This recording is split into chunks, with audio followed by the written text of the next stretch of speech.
Bueno, agradecemos al profesor Nicolás Lynch Gamero. Él nos ha hablado de las disputas por el significado de la democracia en América Latina y en algún punto está enlazando esto con el Open Forum que se va a presentar después sobre procesos de democratización en América Latina, al cual, por supuesto, están todos invitados. Y ahora sí, entonces, vamos a tener las palabras de Punay. Voy a volver a repetir la presentación. Punay es una socióloga comprometida con el trabajo para mejorar las condiciones de la clase trabajadora en China. Actualmente está llevando a cabo una campaña contra Apple y Foxconn y le gustaría solicitar apoyo. Su libro, publicado en China, ha sido premiado con el Ray Mill Award en el año 2006. Ella nos hablará del sueño de la manzana, la pesadilla de Foxconn y la lucha del trabajador chino.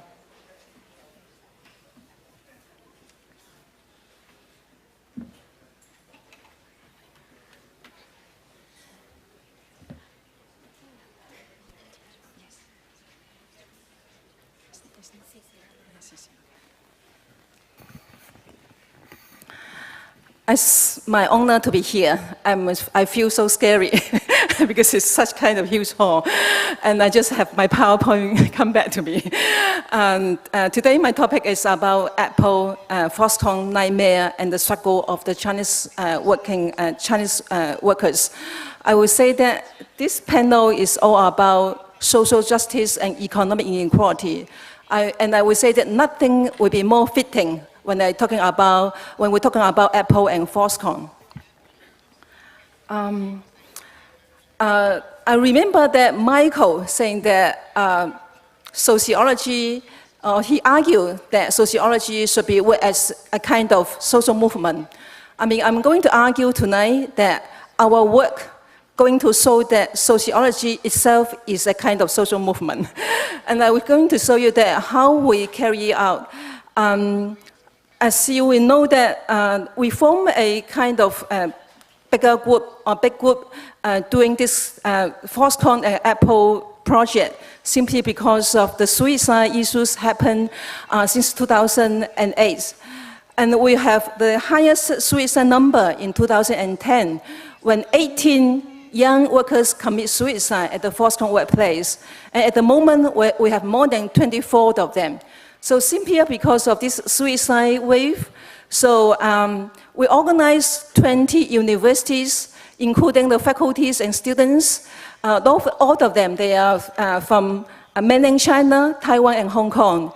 And we come together in the summer of 2010, and we try to carry out 3 stages of research. So in 2010, we carry, because we form a group of 80 persons. So we can carry out studies in 12 Foxconn factories in more than 9 cities. So this is the first phase of our studies. The second phase we carry in 2011 when Foxconn moved to the West. That means that it moved to set up its factory in Chengdu, which is the solely plant produced iPhone. So we moved to follow them. So this is the second phase. And the third phase is this year. We're working closely with the local groups to provide training for the Foxconn workers. And at the moment, we are writing a book. So I'm doing a little bit promotion. That we are writing a book called Biting the Apple, Foxconn Workers and the Global Consumer. So let me tell you a little bit about what is the Apple dream. I mean, the Apple dream is to keep our way, its rivals within a day's time. That's why it can become the richest company in the world and also the most valuable global brand since 2011 and 2012. Let me show you. I know that most of you are using iPhone and iPad, but I'm going to tell you that you don't have to feel that guilty. Because of why? Because Foxconn produce 50% of the world's electronic products. So whatever you're using, Samsung, Candles, Nokia's, Motorola, most of them actually they're produced at Foxconn. But if you are using Apple, I'm going to tell you 100% of them they're produced at Foxconn. And I'm going to show you a little bit about the share. So for each iPhone you buy, 60% of the profit will go to Apple. And then around 40% of them will go to their supplier, which means Foxconn and Samsung. And around 21.9%, they go to materials. And non-Chinese labors, they account for 3.5%. And only 1.8% of what you buy go to Chinese labor. And let's move from the Apple to its major suppliers. Actually, in the eye of Apple's, Foxconn is not simply a factory. Because of what? Because of why? Because they have restaurants, according to Steve Jobs. They have movies, theaters. They have hospitals. They have swimming pool. But let me tell you, many times we have been in Foxconn. We never saw a workers swim in the swimming pool. Simply because what? Foxconn have over 1.3 million workers. How many swimming pools are they going to build for the workers? So it's impossible. So let's look at Foxconn. Foxconn is a kind of Taiwanese company. Its English name means it produces product or it produces connectors at force speeds. That means that it's the speed as far as force. But in Chinese name, it means what? It means prosperity and health. But the workers tell the opposite stories. Since 2008, the workers start to drum themselves from the dormitory buildings. And I just tell you that up to now, we have more than 24 of them already commit suicide. Most of them, they are very young, only 17 to 25 years old. And this is the book written by one of the workers. These workers say that, the workers who submit suicide but didn't die. So he writes that, perhaps for the Foxconn workers and the workers like us, we who are called rural migrant workers in China, the use of death is simply to testify that we were ever alive at all, and that what we lived, we have only despair. So I'm going to tell you how despair, the situation it is. Here, you talk about Occupy movement. You occupy Wall Street. In China, Foxconn occupied the whole China. Just look at the map. In over 30 cities, Foxconn built up its factory complex. And whenever Foxconn goes, it occupies more than 100 villages. That means that all the land will be taken over by Foxconn with the support of the local government. I'll go a little bit later. So this is just to show you the map. And this is show you how much they earn.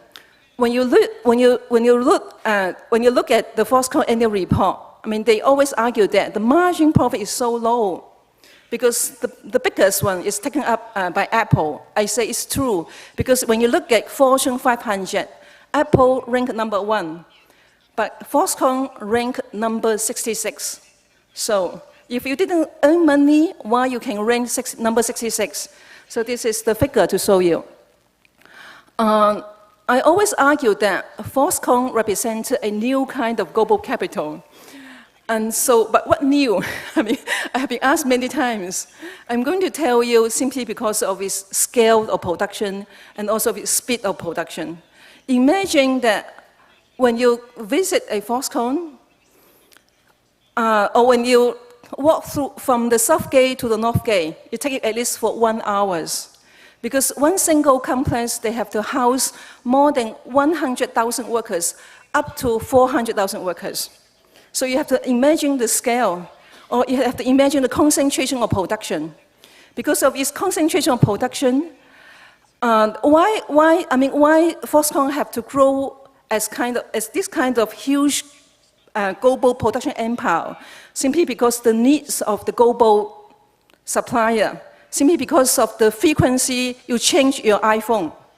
So the more you change your iPhone, the bigger Foxconn will become.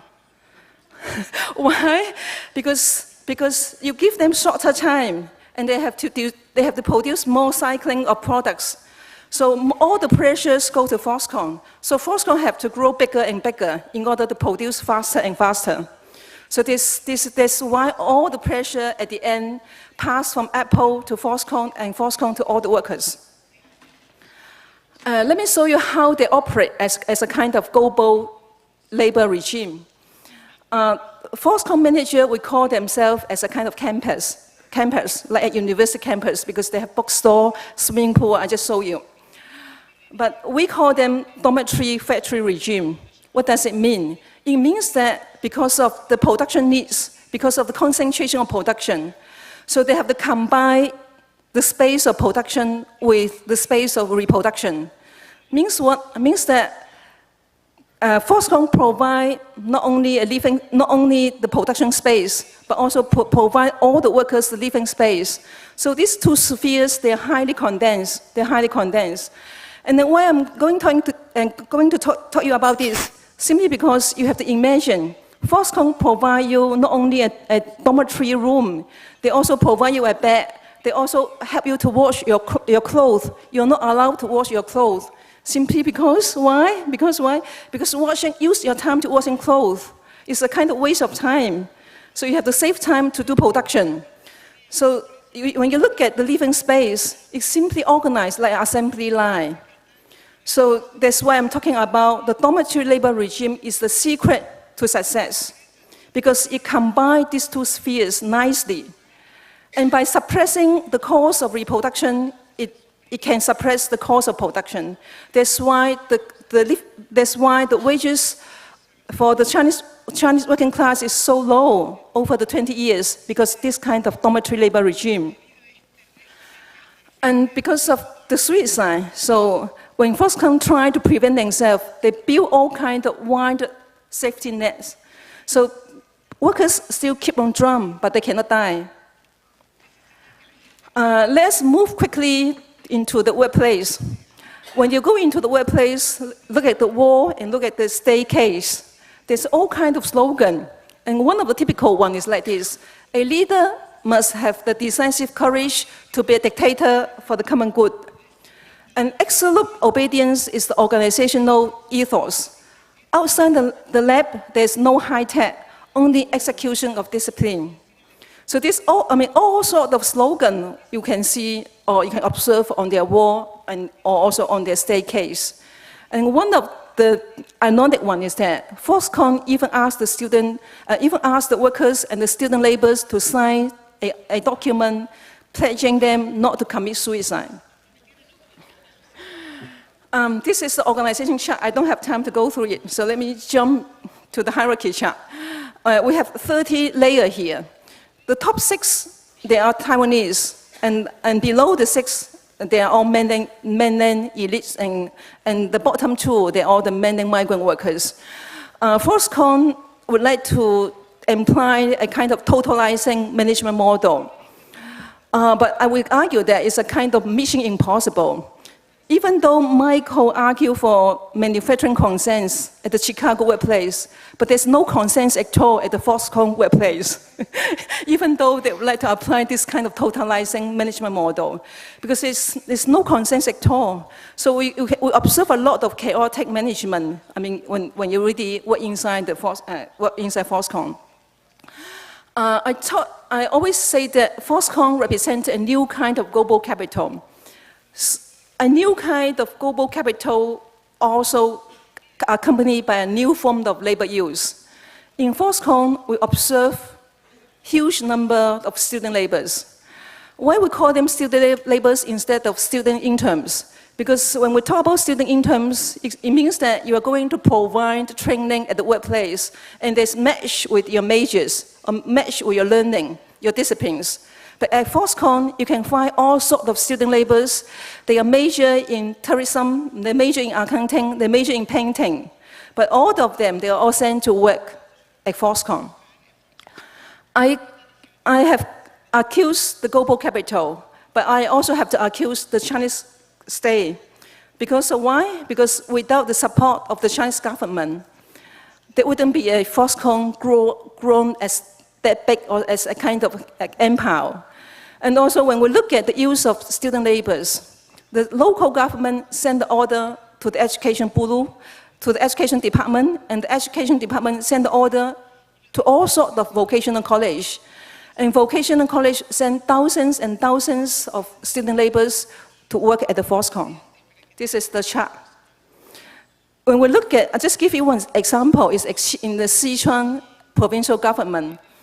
Foxconn is taken as #1 project. That means what? That means that all levels of city government, district government, they have to help Foxconn to recruit labor. And in terms of shortage of labor, the only way they can go, or the only option we can use is student labors. So you can see this whole chart, how the government help the Foxconn to recruit student labors. And it's a kind of systematic use of labor.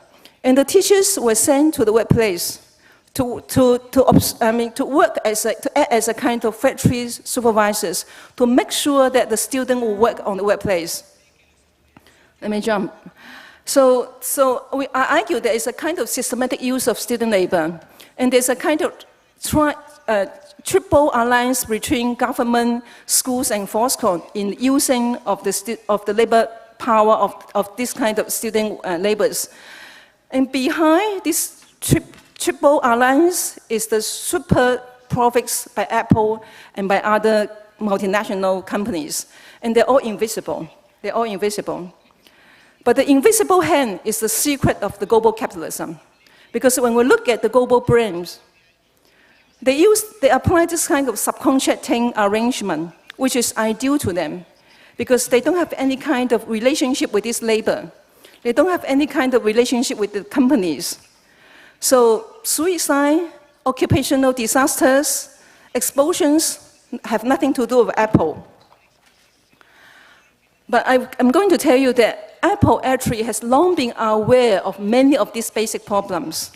But the fundamental problem has remained unchanged, simply because of what? Simply because of the production cycle become shortened and shortened.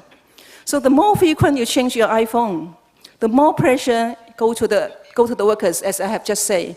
So Foxconn not just simply produce electronic products, they also produce pressure, anxiety, and suicide.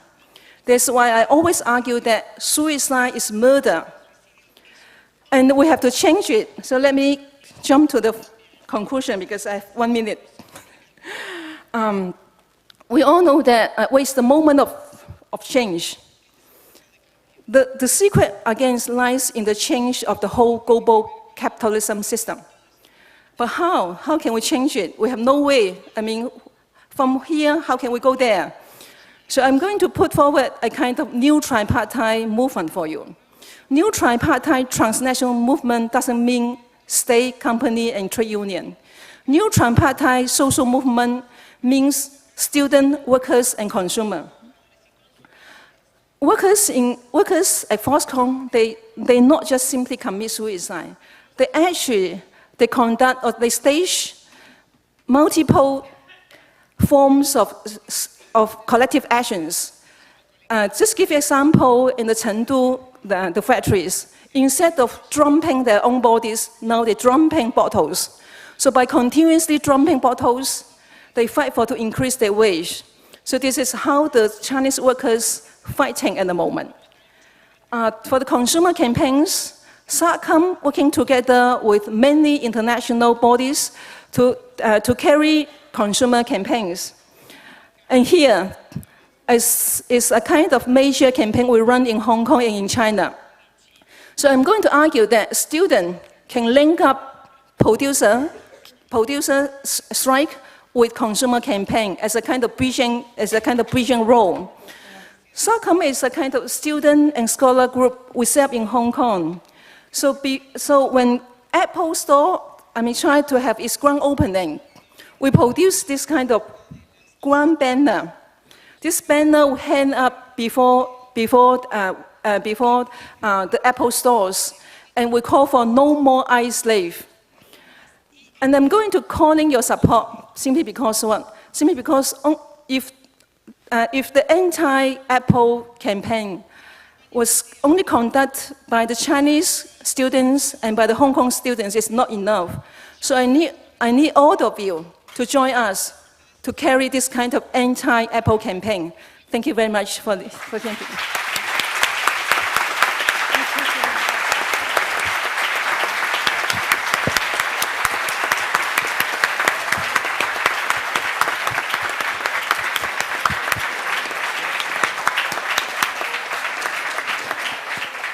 Bueno, muchísimas gracias. También acá podemos decir que hablamos de desigualdades y también hablamos, como decíamos hoy, de experiencias alternativas. La profesora dijo que la sociología debería ser una especie de movimiento social. Y acá estamos viendo el rol de la sociología no solamente para conocer la realidad, sino en búsqueda de acciones para la transformación. Vamos a pasar a preguntas. Cassandra, que recién estuvo ayudándome acá, va a pasar con el micrófono. Están colaborando con nosotros como asistentes y que no están en el libro programa y las quiero visibilizar hoy. Recién vieron a Cassandra, que estaba acá sentada al lado mío y ahora va a estar con el micrófono.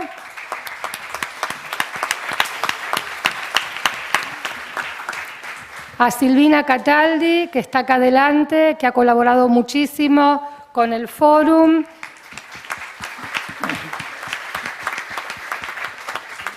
A Martina García, que no está acá porque está todas las mañanas colaborando.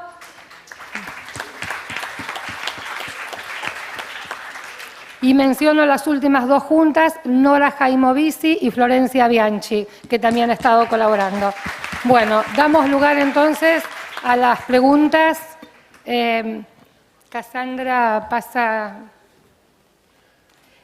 y al equipo de MSI también, quería decir que estuvo colaborando.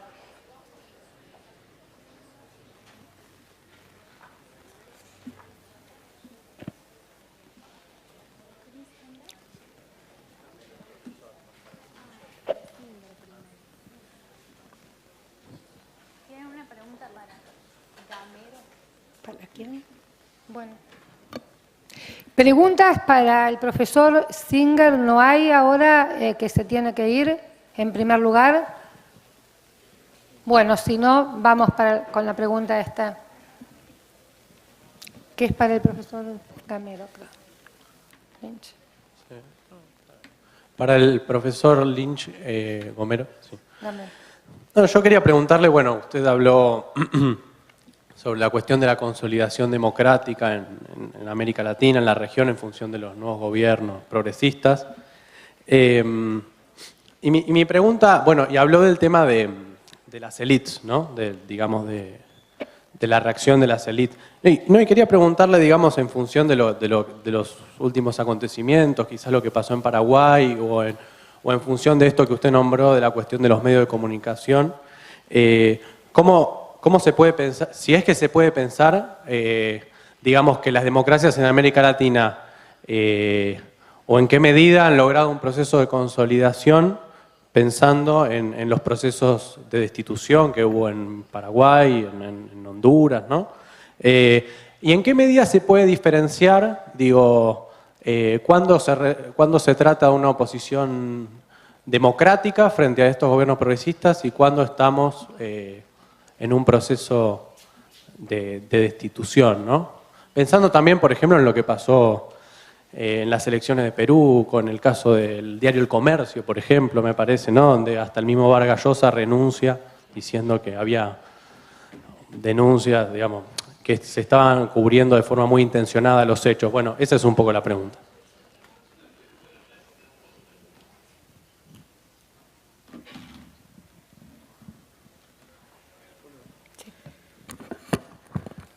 Sí, lo que yo trato de contrastar en mi exposición son dos formas de entender la democracia en América Latina que se desarrollan tanto como posturas teóricas como proyectos prácticos en un espacio que va de los últimos 30 a 40 años y que varía mucho, lógicamente, entre países, que no busca hacer caracterizaciones de tipo específico, puntual, sino un contraste panorámico más bien.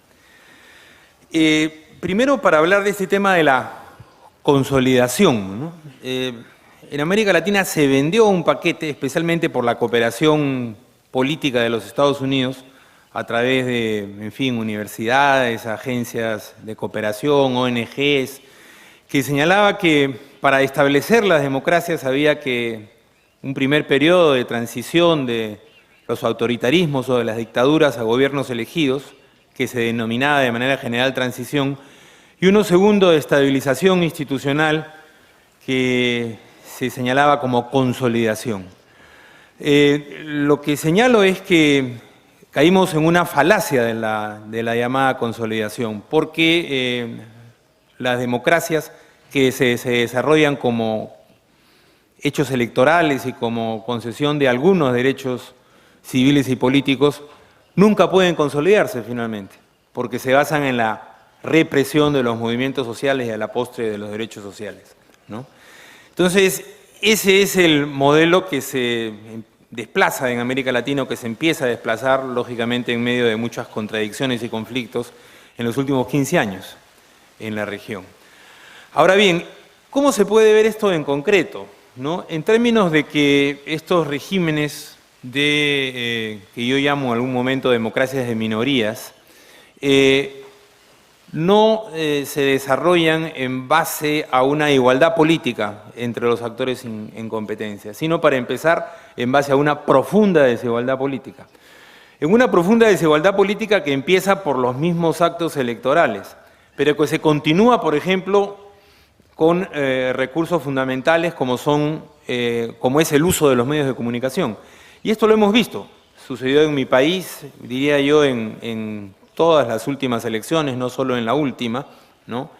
Y ha sucedido también en casi todos los demás países de América Latina. Tenemos a López Obrador y a un movimiento cívico, no precisamente ligado a su candidatura, Yo Soy el 132, que en este momento en México está señalando que las últimas elecciones se desarrollaron en medio de una aguda desigualdad política, ¿no?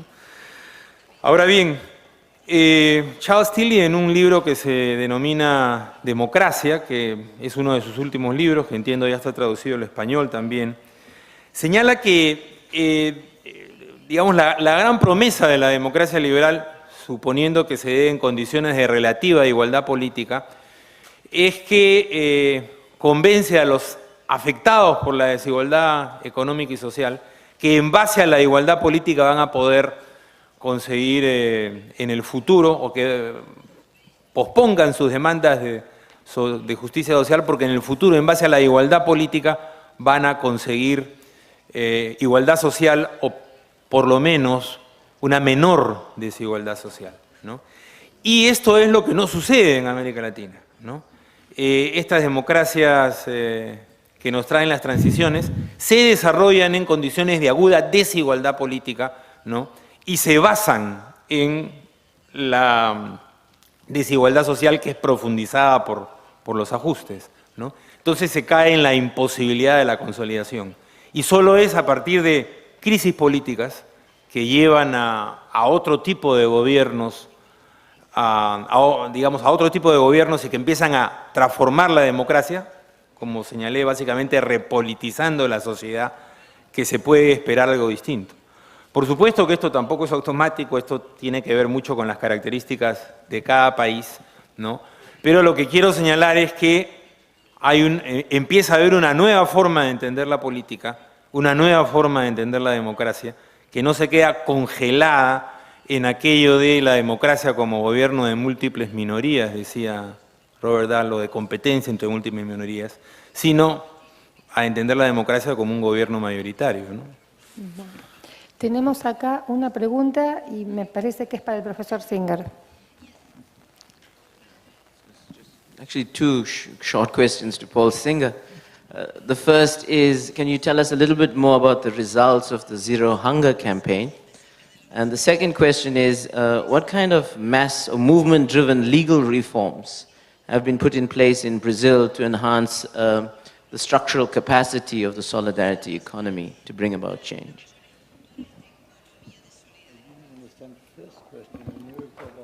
Hunger campaign, but I don't know what he is asking.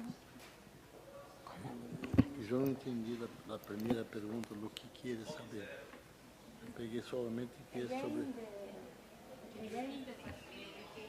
Cassandra, llevale el micrófono de nuevo, que no entendió la pregunta.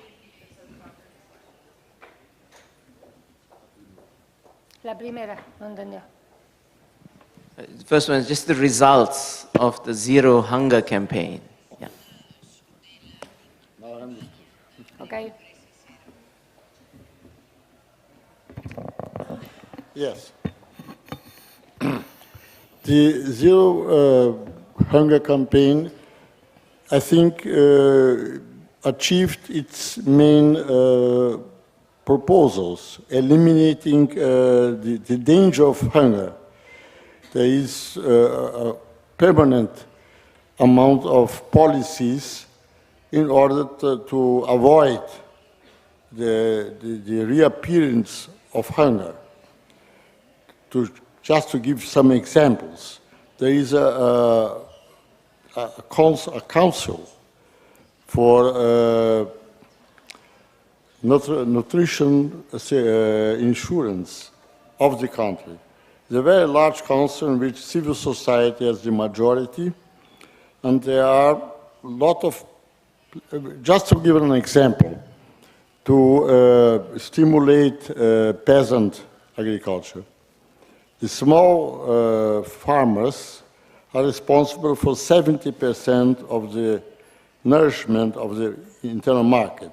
The big farmers export mainly. Brazil became the largest food exporter of the world. But 70% of what we eat is produced by small farmers. And the support of small farmers, which are mainly in cooperatives, the government buys from them, for instance, 30% of all the food that the schools distribute among their students. So there are all the time new policies, new needs, because it is a system which is, I would say in Brazilian terms, quite democratic.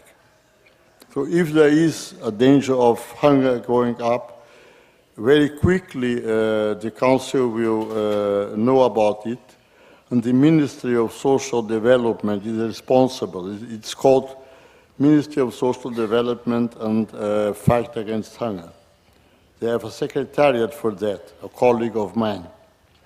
And so I'm sure that the problem is being solved. It's never completely solved, of course.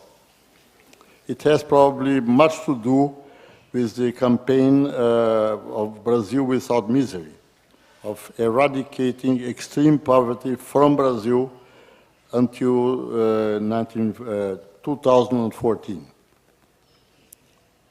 Thank you. Gracias. ¿Otra pregunta? Sí, yo quería preguntarle a Paul igual, teniendo en cuenta lo performativa que es la teoría en la economía, en el caso, primero, ¿cuál debería ser el papel en la economía solidaria del campo más académico de la economía, de las universidades?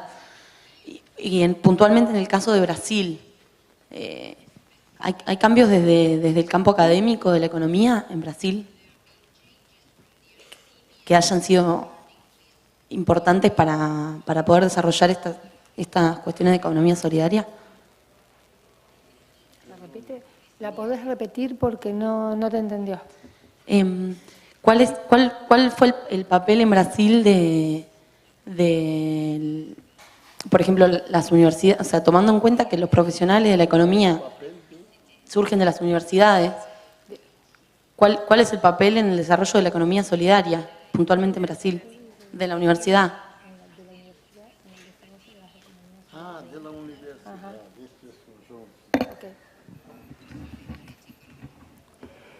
Las universidades brasileñas se incorporam à luta por la economia solidária, basicamente por incubadoras. Há 84 universidades em Brasília agora que têm incubadoras de cooperativas populares. Eu empecé em economia solidária dirigindo uma incubadora que aún existe e está bastante ativa. Há uma grande demanda, isto é o mais interessante, por informação, instrução, formação política de como se hace para entrar na economia solidária. Há 10 ministérios brasileiros que apoiam as incubadoras, porque elas são um instrumento muito importante. São os estudantes. São estudantes que não estão acostumados a se relacionar diretamente com a população mais pobre. É uma nova experiência para eles, é toda uma educação para eles, e isto se dissemina dentro da universidade. Os estudantes estão em todo tipo de cursos, de economia, sociologia, arquitetura, geografia, e isto tem um certo efeito também sobre as universidades. Ok? Hola, profesor Porcinge. Yo soy Vanessa. Voy a quedarme para verlo a todos. Yo soy Vanessa Rocha, yo soy brasileña. Yo estoy investigando las experiencias de economía solidaria por la Universidad de Paraíba, con las experiencias de los cartoneros. Los cartoneros, los colectores, no sé cómo se llama acá. ¿Sí? Perfecto. Los catadores, profesor. Bueno, yo estoy en la investigación conjunto con la SENAIS y el proyecto llamado Pensando el Derecho con el Ministerio de Justicia. ¿Te recuerda? Do Ministério da Justiça, o projeto Pensando o Direito, que se investiga los marcos jurídicos para las cooperativas y las asociaciones. Pero mi preocupación específica es con las experiencias de los cartoneros. Hay un movimiento nacional para ellos, pero todavía tenemos problemas para los gerismos, ¿no? Y mi pregunta es específico cómo la SENAIS está tratando la cuestión de los cartoneros en nivel de Brasil. Si hay una propuesta de una política o un marco jurídico en específico para este sector, visto que es en un sector que tenemos varias demandas de políticas de trabajo por las nuevas organizaciones de trabajo, ¿no? Políticas ambientales, porque lo tratamos para entendernos cómo tratar los residuos, cambiar la mente de basura para materiales reciclables, ¿no? Por tanto, demandas también políticas educacionales, y me gustaría saber cómo la SENAIS ve esta cuestión y cómo se está tratando en este sector en específico. Gracias. Nosotros estamos en el programa Brasil Sem Miséria, específicamente con la inclusión productiva urbana. En esto, los catadores de basura son un público muy importante. La estimativa es que hay 1 millón de catadores de basura, pero solamente 80 y pocos mil están en cooperativas. Para que puedan vivir un mínimo de dignidad, tienen que estar organizados y, en segundo lugar, tienen que ter un contrato con la municipalidad para ter acesso a la basura y poder trabajar con ella. Nosotros somos solicitados por el movimiento de los catadores fundamentalmente para formación. Que ellos quieren efectivamente criar más cooperativas de catadores, e os lixões, os depósitos de basura vão ser cerrados em Brasil até o fim deste ano. Isso é lei. E há muitos, milhares e milhares de catadores que vivem em los lixões. Temos um problema urgente, que é organizar toda essa gente para que possam sair de los lixões e começar a trabalhar normalmente e viver normalmente, como todos nós outros, na cidade, e não com a basura. Há muitos desafios.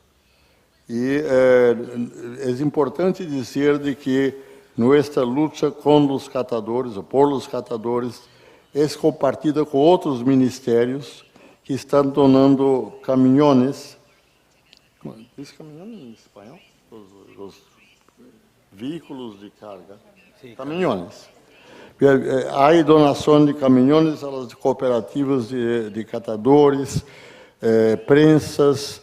Hay ahora un programa con Uruguay para la reciclaje de PET, que es un plástico muy importante para todos los vasos. Y esto se hace con varias cooperativas brasileñas y uruguayas. Es un acuerdo binacional. Enfim, por el pequeno tiempo que tenemos aquí, habría mucho más de que decir. Gracias. Vamos a dar lugar a 2 preguntas más porque tenemos que terminar para poder empezar después con el Open Forum. ¿Tenemos ahí una pregunta? Sí, muchas gracias. Bueno, muchas gracias por las ponencias que son muy estimulantes. La pregunta era abierta a los 3 panelistas. El profesor Lynch Gomero se refirió a las nuevas democracias latinoamericanas como ofreciendo, como más comprometidas con en contraste a la democracia liberal que hemos heredado de los procesos antidemocráticos, comprometida con el bienestar social, la igualdad económica, social, cultural, etc. Pero aclaró, si lo comprendí bien, que no son sistemas, que no son anticapitalistas, sino que proponen un modelo diferente de capitalismo, si se quiere, comprometidos con ese bienestar social, más equidad distributiva, etc. Ahora, la profesora describió quizás lo que es una empresa capitalista paradigmática, Foxconn, Apple, y ayer también un panelista mencionó la tensión y la imposibilidad de tener una verdadera democracia coexistente con un sistema capitalista. Y yo quería preguntarle si podían elaborar sobre esta cuestión, sobre esta tensión, donde aparentemente estas nuevas democracias sí son más equitativas, distribuidas, etcétera, pero usted aclara que el capitalismo sigue siendo una parte inherente al sistema y por otro lado hay otros que exponen que hay una tensión que no se puede resolver entre las dos cosas. Si podían elaborar sobre esto. Muchas gracias.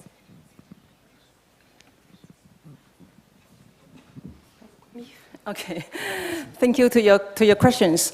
I would say that the discussion on democracy is new to us, but I would say we'll go deeper. Why? Because we have gone through the history of state socialism, and then now we're in the way of state capitalism. So when we facing this kind of Apple and Foxconn issues, when we provide training to the workers, we talk about political democracy as well as economic democracy. So we put this together, and we argue that without economic democracy, there's no base for political democracy. So we are at the check of going to that direction, but this is the beginning. Sí, y yo creo que la tensión entre capitalismo y democracia es permanente e irresoluble, ¿no? Porque son dinámicas que finalmente chocan, pero no son dinámicas cuyo choque es catastrófico cada vez, ¿no? Yo creo que el choque es constante, pero es parte de un proceso histórico, ¿no? Y me parece que América Latina ya ha vivido, me pongo a pensar en los años 60 y 70, la idea aquella de que el capitalismo se iba a terminar y íbamos a tener un paraíso socialista, ¿no? Y yo creo que estas ganas de apurar los procesos históricos le costaron políticamente y también socialmente a América Latina tragedias atroces, ¿no? Como vivimos en distintos países en estas últimas décadas, ¿no? Entonces, yo creo que hacia donde está yendo la región es más bien a un nuevo tipo de convivencia entre lo social y lo político, por ponerlo de una manera general, y entre democracia y mercado, ¿no? El capitalismo neoliberal hegemónico a través del proceso de globalización no ha sido la única forma capitalista que hemos conocido, ni creo va a ser la única forma capitalista que conoceremos en el futuro, ¿no? Y si algo caracteriza a estos gobiernos últimos, de los últimos 15 años en América Latina, es el desarrollo de un modelo más bien que busca el impulso al mercado interno, ¿no?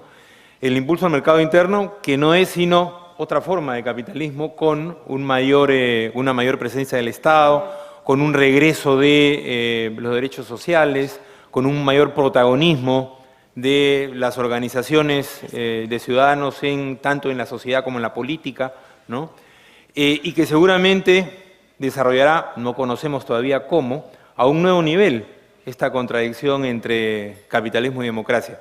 Yo creo que es más un tema de tiempos, pero aquí juegan no tiempos de coyuntura, sino creo tiempos históricos de ciclos más largos, ¿no?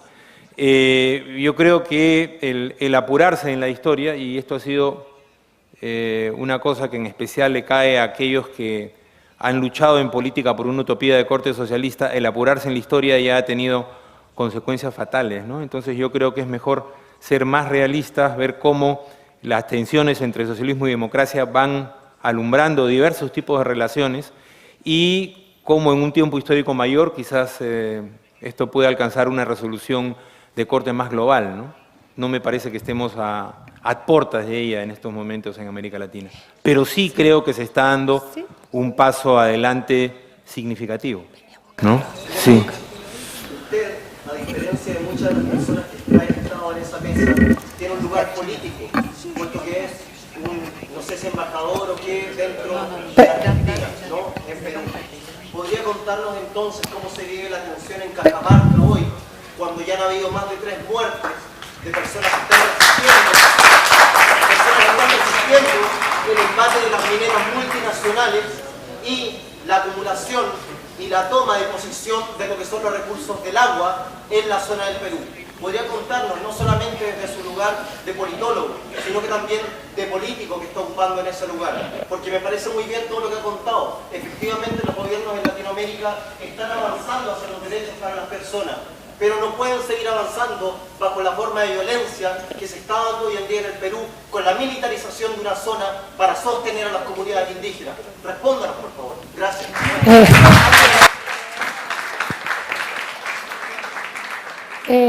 Profesor, sí. Una cosita. Nosotros habíamos dicho una pregunta, teníamos ahí una persona, pero el profesor Singer se tiene que ir. Usted salga y contestamos esto. Kazan, ¿lo venís a buscar?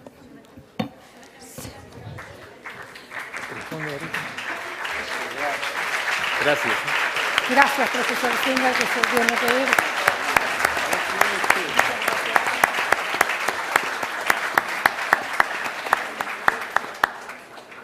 Perdón, pero pierde el avión, si no. Profesor.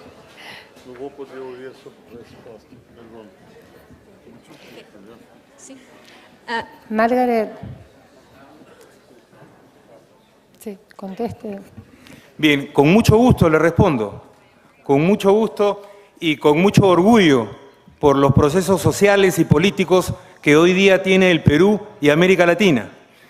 En el Perú lo que se está proponiendo en estos momentos por parte del gobierno del presidente Ollanta Humala y lo que está sucediendo como proceso social y político, lo que se está viviendo como proceso social y político son justamente las dificultades de pasar de un modelo económico neoliberal a un modelo económico inclusivo y que permita que millones de peruanos que están hoy día fuera de las posibilidades del salario, de la producción y los derechos sociales estén dentro de ellos. Nosotros en el Perú tenemos una economía básicamente de exportación de minerales y de gas, una economía que genera muy pocos puestos de trabajo, pero que sin embargo le da al Estado peruano aproximadamente el 50%, 48% en la actualidad, de el denominado impuesto a la renta, para entendernos lo que en la Argentina se llama impuesto a las ganancias. O sea, una actividad que da importantes recursos al Estado, entendiendo por Estado tanto gobierno nacional como gobiernos regionales y locales, pero que al mismo tiempo es una actividad que ha sido históricamente depredadora de nuestra naturaleza y que su contribución en términos de puestos de trabajo es escasa. Esta situación, desde el momento de la campaña electoral y desde el ejercicio del gobierno, está buscando ser cambiada por el presidente Ollanta Humala. No sin conflictos, ciertamente, y no sin equivocaciones, como el propio presidente Humala lo ha reconocido. En la actualidad, el gobierno del Perú propone un nuevo esquema de minería, un nuevo trato a la minería, que suponga un desarrollo sostenible de esta actividad.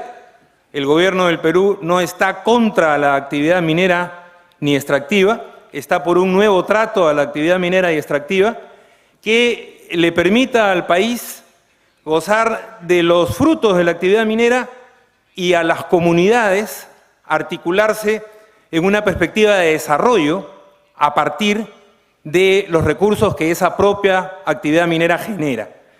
Hemos tenido, yo lo he escuchado, señor, Perdón. déjeme hablar a mí.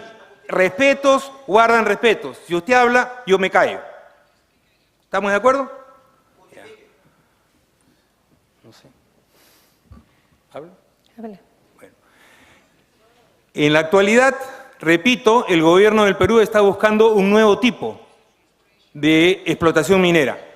Este nuevo tipo de explotación minera quiere dejar atrás, ¿no?, la dinámica de maltrato de las comunidades locales y de la naturaleza que se ha llevado adelante no ahora, en los últimos más de 100 años de minería moderna en el Perú, porque minería se desarrolla hace más de 500, ¿no? Y hemos tenido conflictos no solo en Cajamarca, hemos tenido conflictos también en la localidad de Espinar, hemos tenido conflictos en Piura, hemos tenido conflictos en Arequipa, han habido conflictos en los últimos años en diversos lugares del país. Los conflictos que se han producido, desafortunadamente con muertes en varios lugares del Perú, han sido básicamente conflictos heredados y que la voluntad del gobierno del Perú es que no se repitan. Justamente hemos tenido un cambio de gabinete en el mes de julio de este año, donde se han cambiado tanto al jefe del gabinete como al ministro del Interior, responsables efectivamente de un manejo deficiente de las protestas sociales que hubieron en diversos lugares del país, y se ha reemplazado a estos señores por personas que creemos pueden dar una mejor perspectiva, ¿no?, a lo que está sucediendo en el Perú.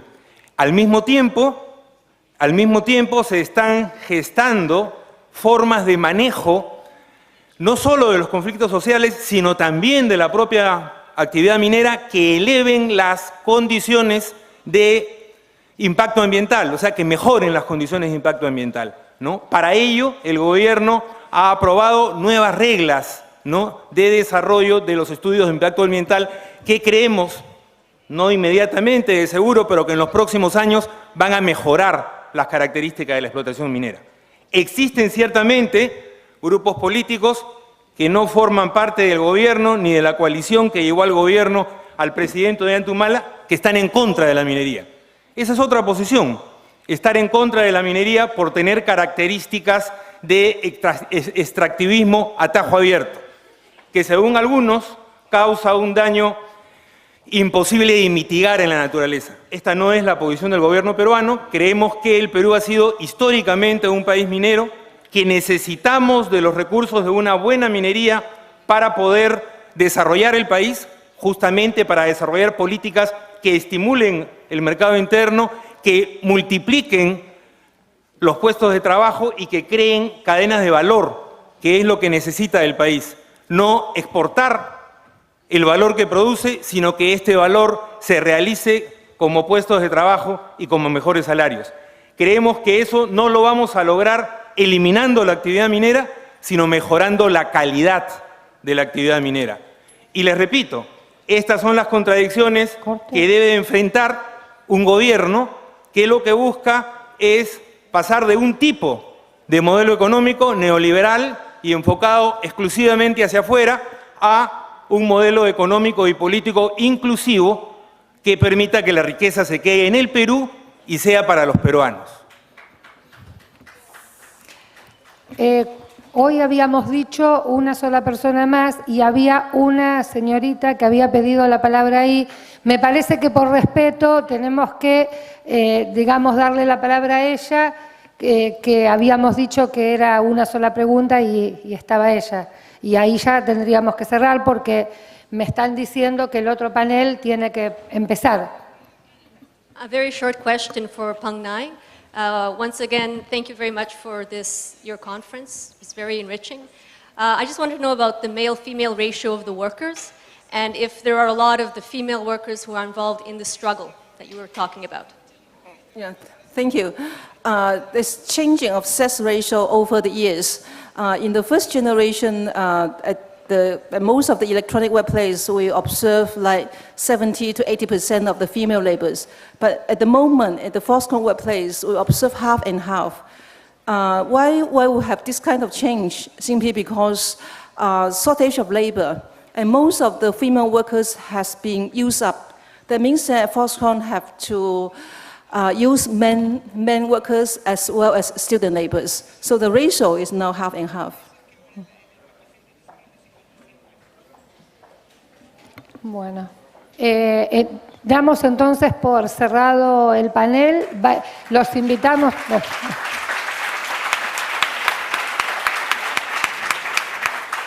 Los invitamos al foro abierto, Procesos de Democratización en América Latina. Gracias por estar acá.